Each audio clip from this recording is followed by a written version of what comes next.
قیامت کا منظر تھا، حشر کی گھڑی تھی، اور ہر کسی کو سلطان کے انتقال کا یقین ہو گیا تھا کہ سیاہ رات میں سلطان کا جنازہ اٹھ چکا تھا۔ جنازہ تو جنازہ ہی ہوتا ہے، کسی کا بھی ہو، مگر یہ تو سلطان کا جنازہ تھا کہ جس کے اٹھتے ہی کوہرام مچ گیا۔ جہاں بھی سلطان کے انتقال کی خبر پہنچی، غم کے بادل چھا گئے۔ عورتوں اور مردوں نے برابر آنسو بہائے، غم سے دل پھٹنے لگے اور ہر طرف سے رونے دھونے کی آوازیں آنے لگی۔ خود سلطان کے لشکر کے ہر شخص کی آنکھ میں آنسو تھے، چنانکہ سلطان کا انتقال مہم جوئی کے دوران راستے میں ہوا تھا، اسی لیے عطر میں بسا ہوا جنازے کا تابوت پھولوں اور خوشبو کے ساتھ پٹن لے جانے کے لیے اٹھ چکا تھا۔ اس کے علاوہ قرآن اور نعتیں پڑھنے والے ساتھ تھے۔ فوج کے جرنیلوں پر سختہ طاری تھا، مگر وہ سلطان کے انتقال کے بعد بھی منظم تھے اور کسی قسم کی بد نظمی پیدا نہیں ہوئی۔ غم کے اس عالم میں ایک شخص ایسا بھی تھا کہ جس نے سلطان کی موت کی خبر سن کر شکرانے کی نماز ادا کی، نعرے پٹوائے اور مٹھائیاں تقسیم کی۔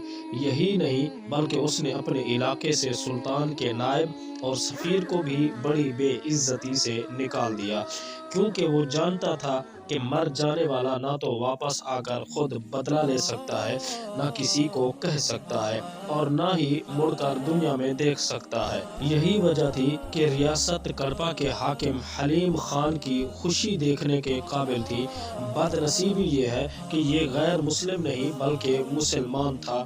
اس افغان حاکم کا سلطان کے ساتھ معاہدہ تھا اور بظاہر یہ حاکم سلطان کا دوست تھا اور سلطان کے اس پر احسانات تھے۔ سلطان چاہتا تو اس کی ریاست اس سے چھین سکتا تھا، مگر سلطان نے کبھی اس کی ریاست کو نہیں چھیڑا تھا، مگر سلطان کا جنازہ اٹھتے ہی اس کی دوستی کا بھانڈا بیچ بازار پھوٹ گیا۔ عالیشان دربار لگایا گیا تھا، ہر ایک شخص حیران تھا کہ کیا ہو رہا ہے، ہر ایک کے ذہن میں ایک سوال تھا، کسی کو کچھ سمجھ نہیں آ رہا تھا، اس کے باوجود ہر کوئی اپنے کام میں مصروف تھا۔ کسی کو پتہ نہیں تھا کہ آج جو دربار لگایا گیا ہے یہ تاریخی دربار رہے گا، ایک ناقابل یقین خوشی آنے والی ہے اور ایسی ایک مثال قائم ہونے جا رہی ہے کہ جس کی اپنی کوئی مثال نہیں ہے، یعنی مثال بے مثل۔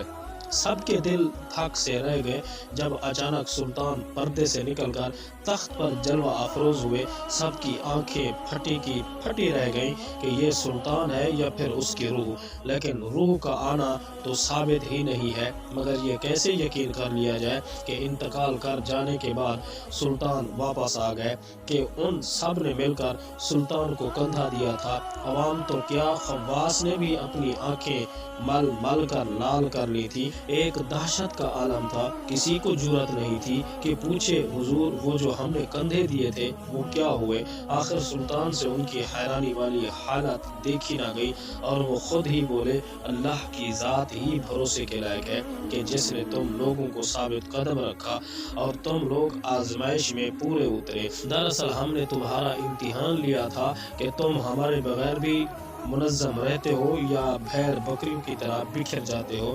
سلطان کی یہ بات سن کر سب سے زیادہ حیران اس کا اپنا بیٹا تھا کہ اس بات کا اس کو بھی پتہ نہیں چلا تھا اور اس نے سب سے زیادہ مصنوعی جنازے کو کندھے دیے تھے۔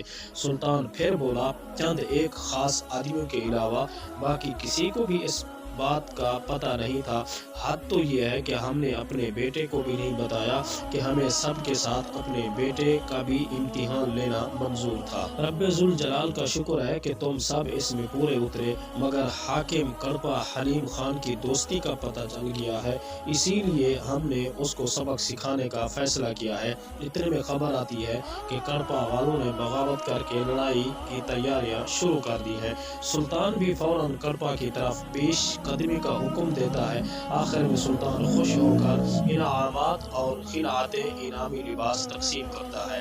سلطان کا غصہ عروج پر ہے اور وہ حاکم کڑپا کے قاصد سے کہہ رہے ہیں کہ ہمیں تمہاری معافی قبول نہیں ہے، تو مٹھائی بٹنی تھی وہ بٹ چکی، اور اب جب کہ دوست اور دشمن کی پہچان ہو گئی ہے تو اس غدار کو صرف اور صرف ہماری تلوار ہی سیدھا کرے گی۔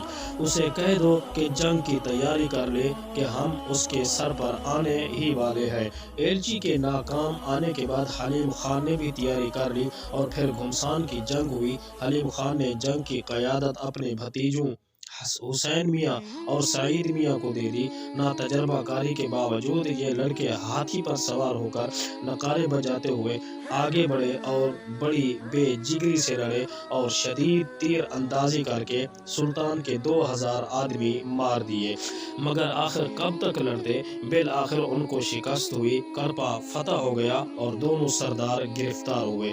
گرفتاری کے باوجود انہوں نے سلطان پر قاتلانہ حملہ کرنے کی کوشش کی، جس میں وہ ناکام ہوئے اور پھر قتل کر دیے گئے۔ یہ تھی ایک سلطان کی داستان کہ جس نے اپنی زندگی میں اپنا جنازہ اٹھوا کے نہ صرف اپنی ذہانت کا ثبوت دیا بلکہ اپنے دوست اور دشمن کو آزمایا اور ان کو سزا بھی دی، اور دوسری طرف ایک اور احسان فراموش حاکم نے اپنی بے وقوفی کی وجہ سے نہ صرف حکومت چھنوائی بلکہ اپنے ساتھ دوسروں کو بھی برباد کروایا۔ آخر میں ہم آپ کو بتاتے چلیں کہ یہ کارنامہ سلطان فتح علی خان ٹیپو کے والد سلطان حیدر علی کا ہے۔